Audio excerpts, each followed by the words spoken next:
Students, today we will enjoy the autobiography of Mahatma Gandhi that is at the high school. ठीक है, high school में गांधी जी का experience, उसी को ऑटोबायोग्राफी दैट मीन खुद गांधी जी ने इसको अपने बारे में खुद लिखा हुआ है, उसी को ही ऑटोबायोग्राफी कहते हैं. ठीक है, ऑटोबायोग्राफी का मतलब होता है अगर खुद कोई अपने बारे में कुछ लिखे तो उसको ऑटोबायोग्राफी कहते हैं. जैसे नॉर्मली हम डायरी मेंशन करते हैं खुद के बारे में लिखकर.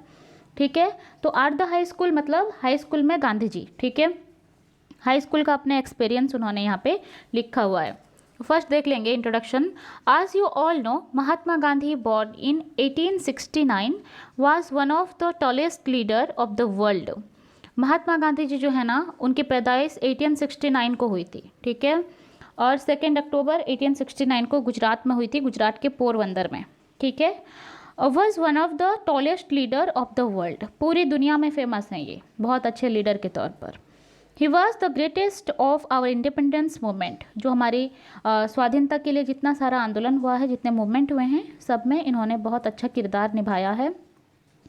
And he is popularly called as father of the nation. और इसी वजह से इनको जाति का पिता कहा जाता है, father of the nation.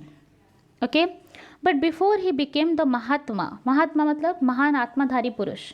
Mahatma that mean great soul. In his latter life, Gandhi received his early education at Rajkot English School in Rajkot in the state of Gujarat. Later, it became a full-fledged high school and come to be known as Rajkot High School. Gandhi ji matriculated from this school in 1887 at the age of 18. After independence in 1947, the school was renamed the Mohandas Gandhi High School in honor of the father of nation. देखेंगे, let's understand. But before he became the महात्मा, महात्मा बनने से पहले तो छोटे बच्चे होंगे ना, फिर महात्मा तो बाद में बने हैं, आंदोलन के बाद में. ठीक है, आज़ादी की लड़ाई लड़ने के बाद में उनको महात्मा जो है उनका ओहदा मिला है. But before he become Mahatma in his later life Gandhi received his early education. तो उन्होंने अपनी प्राइमरी एजुकेशन जो है राजकोट हाई स्कूल से ली है, जो कि राजकोट में है in the state of Gujarat, Gujarat के राजकोट में. Later it become a full placed high school. फिर बाद में ये बहुत अच्छा हाई स्कूल बन गया है. And come to be known as Rajkot high school. और इसका नाम क्या हो गया है? Rajkot high school. Gandhi matriculated from this school. इसी स्कूल से गांधी जी ने मेट्रिकुलेशन किया है इन 1887 में, 1887 में, एट द एज ऑफ 18. और मैट्रिकुलेटेड होने वक्त इनका जो एज था वो 18 था. आफ्टर इंडिपेंडेंस इन 1947, आज यू ऑल नो इंडिपेंडेंस हमें मिली थी 1947 में. The school was renamed the Mohandas Gandhi high school. ठीक है, आज़ादी के बाद इनका स्कूल. अच्छा, आप सोचें कि इस स्कूल का नाम महात्मा गांधी के नाम से क्यों हुआ? मोहनदास गांधी हाई स्कूल क्यों हुआ? क्योंकि गांधी जी इसी स्कूल से थे, इसी स्कूल से वो मैट्रिकुलेटेड हुए थे. इस वजह से इतने बड़े लीडर के नाम से उन्होंने ये स्कूल का नाम रख दिया है Mohandas Gandhi high school in honour of the father of the nation. Next देखेंगे. According to several accounts Gandhi was not so brilliant as a student. ठीक है, बहुत पता चलता है कि गांधी जी बहुत ज़्यादा ब्रिलियंट नहीं थे स्टूडेंट के तौर पर. He was noted to be good at English. उन्हें देखा गया है इंग्लिश में अच्छा करते हुए.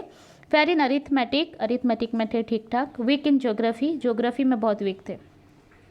Good in conduct and bad in hand writing. ठीक है, कंडक्ट करने में किसी चीज़ को अच्छे थे, लेकिन हैंड राइटिंग उनकी बहुत ख़राब थी, जिसको वो बाद में रियलाइज़ किए हैं कि जो गलती मैं किया हूँ वैसा तुम ना करो.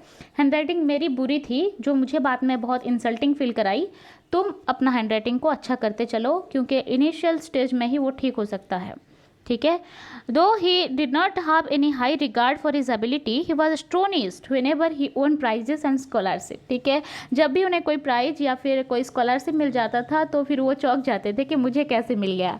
ठीक है, इसका मतलब वो अपने एबिलिटी से ज़्यादा ना गुड लक पे या गुड लक जो है उनका साथ दे देता था. ऐसा वो सोचते हैं कि मुझे मेरे एबिलिटी से ज़्यादा गुड लक ने मेरा साथ दे दिया था. Let's read the following text to know some more interesting facts on Gandhi ji's experience of high school days. High school days में उनका क्या एक्सपीरियंस है, कितना इंटरेस्टिंग था, उसे हम पढ़ेंगे. आज ही हिमसेल्फ हैड डिस्क्राइब्ड, जो खुद उन्होंने डिस्क्राइब किया है इन हिज ऑटोबायोग्राफी, उनकी ऑटोबायोग्राफी में, जिसका नाम है माई एक्सपेरिमेंट विथ ट्रूथ. ठीक है, चैप्टर 5. तो क्वेश्चन आएगा कि जो उनका ऑटोबायोग्राफी है उसका नाम क्या है, माई एक्सपेरिमेंट विथ ट्रूथ। ठीक है, चलें स्टार्ट करते हैं। I was not regarded as fool at the high school. I always enjoy the affection of my teachers. Certificates of progress and character used to be sent to the parents every year. I never had a bad certificate. In fact, I even won prizes after I passed out the second standard. In the 5th and 6th, I obtained scholarship of rupees 4 and 10 respectively, an achievement for which I have been thanked good luck more than my merit. My own recollection is that I didn't have any high regard for my ability. I used to be astonished whenever I won prizes and scholarships.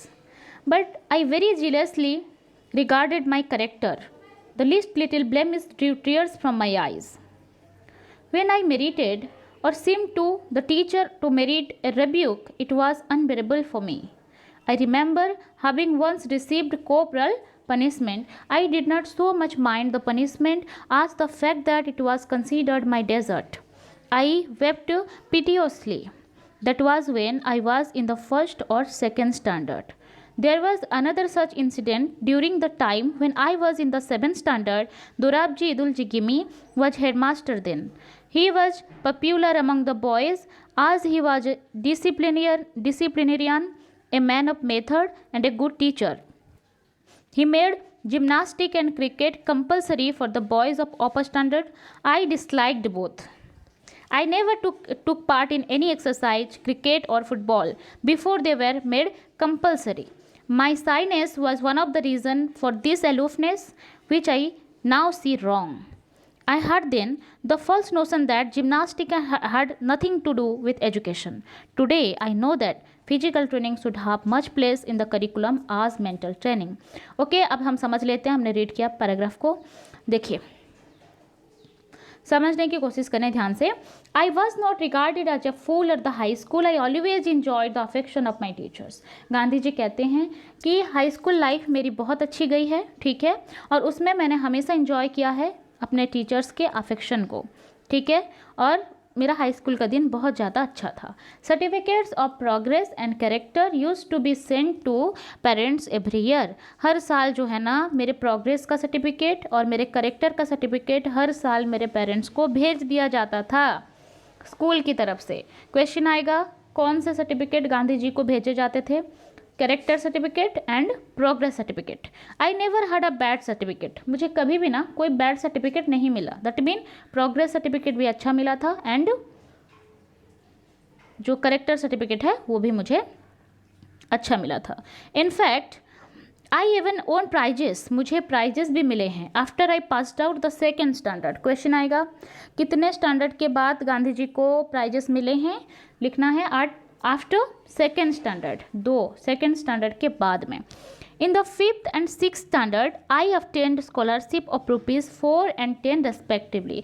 That mean Gandhi ji को 5th class में 4 रुपये मिले हैं, ठीक है, और 6th class में 10 रुपये मिले हैं स्कॉलरशिप के तौर पर। याद रखना, 5th में 4 रुपये और 6th में 10 रुपये मिले हैं स्कॉलरशिप के तौर पर।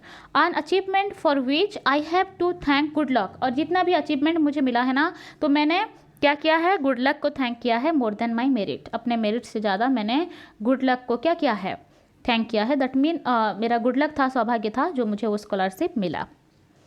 My own recollection is that I did not have any high regard for my ability. ठीक है, मेरा खुद का ही एक अनुभव है, खुद का मैं सोचता हूँ कि अपना कोई have any high regard for my ability. Ability को वो उतना ज़्यादा अहमियत नहीं दिए हैं। दैट मीन एबिलिटी वो सोचते हैं कि जितना स्कॉलरशिप और उन्हें मिल गया वो उनकी गुड लक थी, क्योंकि मैं इतना अच्छा स्टूडेंट नहीं था, ऐसा मैं सोचता था। I use to be astonished. मैं चौंक जाता था whenever I won prizes, जब भी मुझे कोई प्राइज मिलता था एंड स्कॉलरशिप या फिर कोई स्कॉलरशिप मिलता था।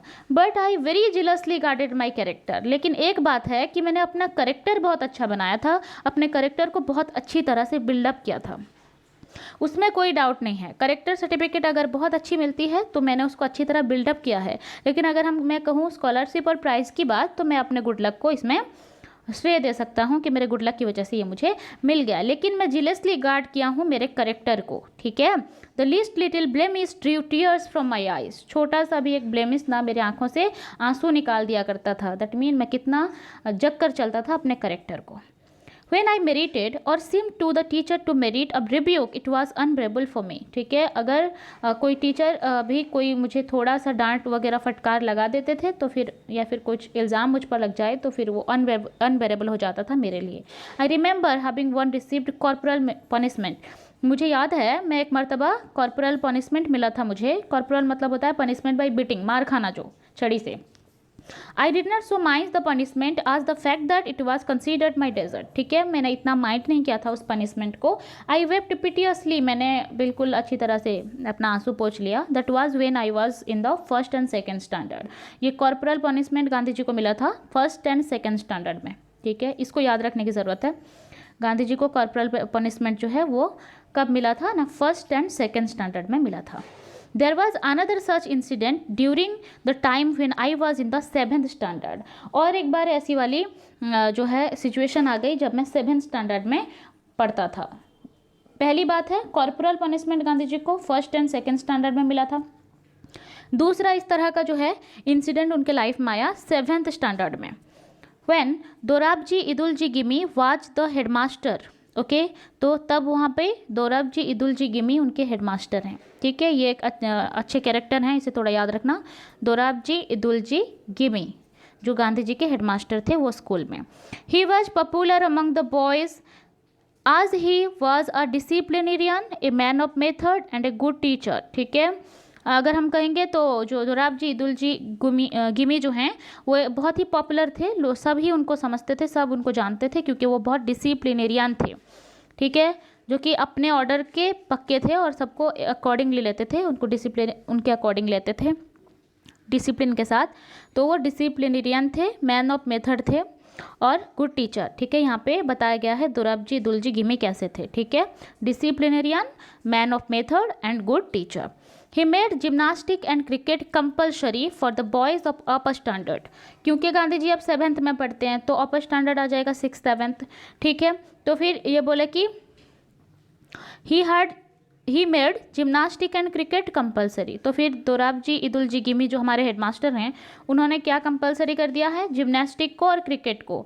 जिम्नास्टिक होता है एक्सरसाइज वाला एक्टिविटी, जो जिम्नास्टिक होता है आप जानते हैं। जिम्नास्टिक एंड क्रिकेट को कंपल्सरी कर दिया है इन्होंने अपर स्टैंडर्ड के बॉयज़ के लिए। आई डिसलाइक्ड बोथ, दोनों में से मुझे कुछ भी पसंद नहीं है।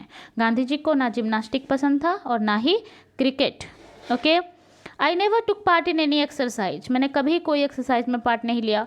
क्रिकेट और फुटबॉल, ना क्रिकेट में लिया और ना ही फुटबॉल में। Before they were made compulsory, है ना, जब वो कंपल्सरी नहीं थे ना मैं बिल्कुल उसमें पार्ट ही नहीं लेता था, ठीक है। और जब ये कंपल्सरी हो गए ना बहुत मजबूरी के साथ मुझे इसमें पार्टिसिपेट करना पड़ता था।